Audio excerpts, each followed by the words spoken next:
அனைவருக்கும் வணக்கம் நண்பர்களே.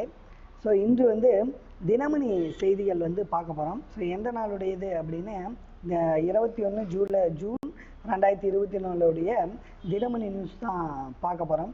ஸோ இன்று முதலாவதாக வர செய்தி என்ன அப்படின்னு பார்த்தோம்னா, கள்ளச்சாராய சம்பவம் தொடர்பாக அமைக்கப்பட்ட குழுவை பற்றி தான். ஸோ இதுக்காக ஒற்றை நபர் குழு அமைச்சிருக்காங்க. ஸோ யார் அவர் அப்படின்னு பார்த்தோம்னா, கோகுல்தாஸ் அப்படிங்கிறவர் தான் இந்த குழுவுக்கு நியமிச்சிருக்காங்க.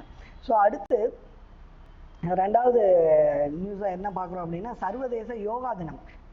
இந்த நாள் தான் 21 ஜூன் தான் சர்வதேச யோகா தினமாக கடைபிடிக்கப்படுகிறது. ஸோ இதை முதலாக ஐக்கிய நாடுகள் சபை 2014 அறிவிச்சிருக்காங்க. ஸோ சர்வதேச யோகா நாளை. அடுத்து மூன்றாவது நியூஸாக, உலகின் மிக உயரமான ரயில் பாலம் எங்கே அமைந்திருக்கு அப்படின்னா, ஜம்மு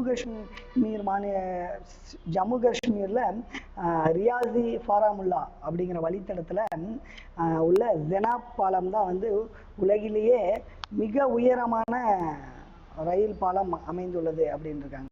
ஸோ அடுத்து நான்காவதாக இருக்க நியூஸு, கடல்சார் மீட்பு ஒருங்கிணைப்பு மையம் எங்கே அமைக்கப்பட்டிருக்கு அப்படின்னா, இலங்கையில் யாருடைய உதவியுடன் பார்த்தீங்கன்னா, இந்தியாவுடைய நிதி உதவியுடன் கட்டப்பட்டிருக்கு கடல்சார் மீட்பு ஒருங்கிணைப்பு மையம். ஸோ அடுத்தது ஐந்தாவதாக நியூஸ் பார்க்க போகிறோம் அப்படின்னா, மக்களவை இடைக்கால தலைவராக அதாவது லோக்சபாவில் இப்போ எம்பிகள் எல்லாரும் நியமனம் செய்ய போகிறாங்க. ஸோ அவங்களுடைய நியமனத்துக்காக இடைக்கால தலைவராக யாரை நியமிச்சிருக்காங்க அப்படின்னு பார்த்தீங்கன்னா, பி மகதாப் அப்படிங்கிறவர் நியமிச்சிருக்காங்க.